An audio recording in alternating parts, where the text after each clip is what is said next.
네, 안녕하세요. 오늘은 제가 평상시에 좋아하고 또 존경하는 우리 그 마카오조 형님을 한번 모시고 이제 이 빈티지 시계에 관해서 한번 이야기를 한번 해보려고 하고 있습니다. 형 간단하게 자기소개 한번 부탁드리겠습니다. 안녕하세요. 동서 친구 마커조예요.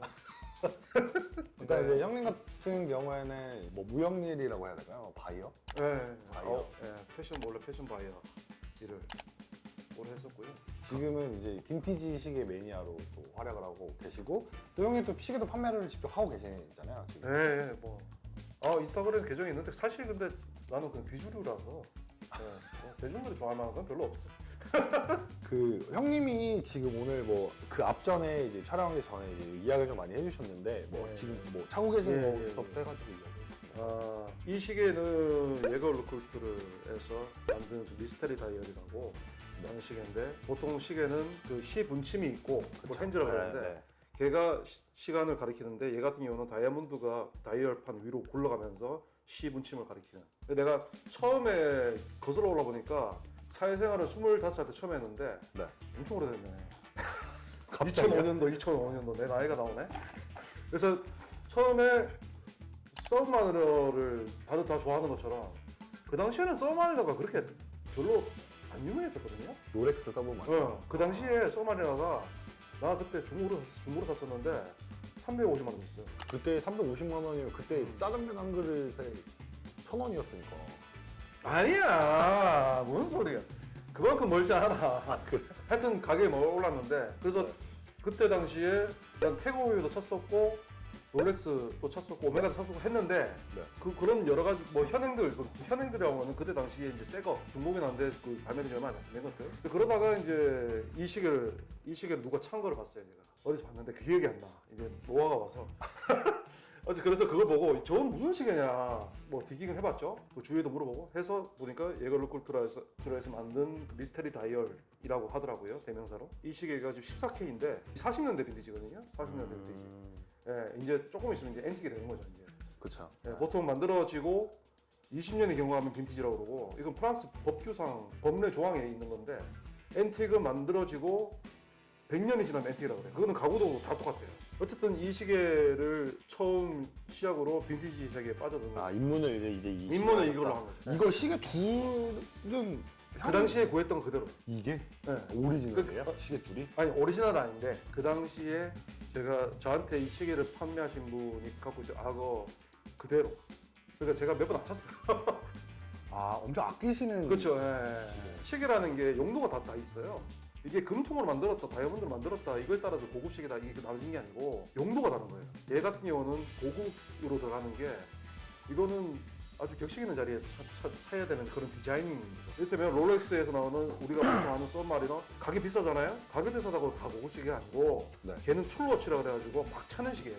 케이스가 정말 튼튼합니다. 롤렉스에서 만든 그 스틸 케이스는 굉장히 튼튼해요. 그거는 일상생활에서 막 차는 시계, 그건 고급 시계가 아니에요. 굳이 그거를 가격대별로 고급이다 아니다 나눈다면 그게 고급 시계가 될 수는 있겠지만 네. 모든 가치를 그렇게 달러와 가치로 이렇게 구분하기 시작하면은 굉장히 좀 그러니까 모순이 됩니다. 저 개인적으로는 보니까 용도에 따라 달라진다. 금으로 만든 케이스가 아닌데 디자인이 드레시하고 굉장히 좀 스틴하고 네. 이런 아이들은 고급으로 가는 거고. 오늘 보면은 네. 진짜 비싼 시계들이 많이 있어요. 이게 대표적으로 이게 롤렉스. 그 롤렉스 그거는 이제 GMT 펩시라고 그래요.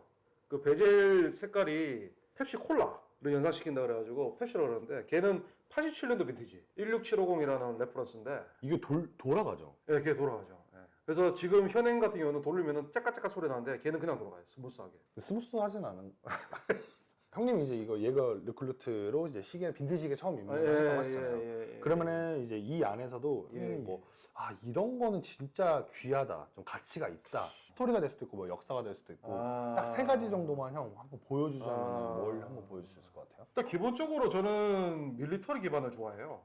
좋아하는 영역이 좀 여러 가지가 있는데 네. 첫 번째로 그 중에서 가장 제가 아끼고 이 아이는 베이스가 네. 얘가 갖고 있는 배경 자체가 너무 매력적이다라고 하는 거는 이 시계. 아. 이거 미모라는 브랜드인데 네. 얘 같은 경우는 이제 파일럿 워치라 그래요. 파일럿 워치. 예, 2차 세계대전 때 만들어진 그 에라 때 지라드 페리고라는 회사가 있는데 그 회사랑 이 회사랑 합병을 해서 만들어진 겁니다. 예, 그 당시에 이런 보시면 코인 베젤이라 그래요. 코인 베젤에 어니언 크라운이라 그래가지고 두껍하게.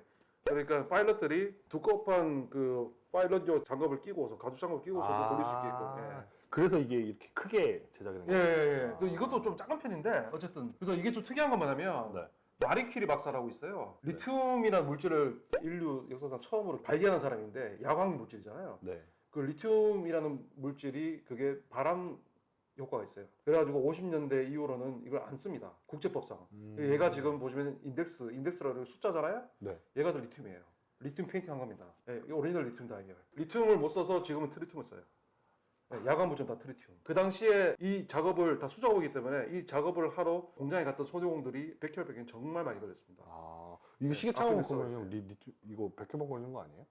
그러니까 이거는 지금 뭐 좀 미약하니까 지금 시간이 많이 돼서 많이 날아갔기 때문에 괜찮고. 그 가급적이면 이거 열지 않는 거죠. 이 글라스는 열지 않는 거죠. 그래서 글라스를 한 번도 연 적이 없어요. 진짜. 하여튼 그렇게 있고 또 뭐 한 가지만 얘기하자면 제가 오늘 더블레임을 많이 가져가는데 더블레임이라는 거는 이제 보석상이 있어요. 주얼러. 네. 그러니까 우리가 아는 보통 까르띠에, 티파니, 뭐 이런 회사들, 뭐 이런 회사들이 다 그 유명한 보석상들입니다. 그 보석상에서만 판매하던 리미트 에디션 브랜드 네임이 위에 올라가 있고 하단부에는 그 보석상 이름이 있는 거죠. 얘 같은 경우는 유니버셜 제네버라는 네. 브랜드인데 까르띠에 매장에서 판매하던 것들. 그 다음에 제가 또 아끼는 거는 애니카라는 브랜드가 있어요. 애니카라는 브랜드는 좀 재밌게 얘기를 하자면 우리 아버지 세대 때는 오메가 컨스텔레이션이라고 예물시계 그 기종이 그 당시에 우리 아버지 시대 때는 예물시계였다면 그 전에 애니카였어요. 형님네 아버지 세대의 윗세대? 예, 약간 더 윗세대. 애니카는 뭐 기술력이면 기술력, 당대를 호령했던 브랜드입니다. 얘 같은 경우는 셰르파라고 네팔의 그 저 히말라야 산맥 길잡이 거기에 셰르파들 있잖아요. 셰르파가 직접 찾던 거예요. 직접 직접 찾던 샀다고요? 거예요. 네, 직접 찾던 거라서 산 거예요. 근데 그런 거는 또 어떻게 알고 계신 거예요? 그거는 사실상 네. 딜러들 아니면은 믿고 살만한 오랫동안 거래했던 거래했던 해외의 그 모더들이라고 그래요. 모더들 완전히 빠져 있는 사람들. 그러니까 커스텀도 형님 가능하고. 같은 사람들. 나는 뭐 그건 끝도 안 되고 그런 사람들은 이 스토리를 다 갖고 있죠. 물론 아닐 수도 있다. 근데 이거는 확실한 건 뭐냐면 이건 과학이 아니거든요. 빈티지나 앤틱은 추측이에요. 예. 그래서 나는 어떻게 하냐면 이런 책을 사요. 고증을 할 만한 책들을. 책자를 삽니다. 이거 같은 경우는 일리노이라는 미국 책회사에서 빠질 수 없는 그 브랜드예요. 일리노이라는 거는 이제 지명인데 일리노이주. 네, 그쵸. 그쪽에 스프링필드라고 있어요. 거기를 기반으로. 그래서 이 책은 단수권 콤보인데 그 시기 같은 경우는 이 책을 쓴 프레드리라는 할아버지가 있는데 네. 이분이 LA 타임즈에서 인터뷰를 한 거야. 네. 미국에서 그 일리노이즈 시계를 가장 많이 갖고 있는 수집가. 그분 인터뷰한 걸 보고 그분한테 내가 연락을 했지. 그분한테 연락을 네, 한 거예요? 사고 싶다고. 그래서 산 거예요. 와. 몇 개 샀어요. 그래서. 이 책이 네, 그분이 쓴 거. 프레드릭 아저씨가 할아버지가 쓴 거. 책값이 어마어마해요. 사실 몇십만씩 해요. 그러니까 이 책 안에 모든 역사 다 있는 해밀턴이라는 브랜드도 알죠. 이 일리노이랑 굉장히 밀접하거든요. 와, 근데 생각보다 형 시계 브랜드가 엄청 많구나.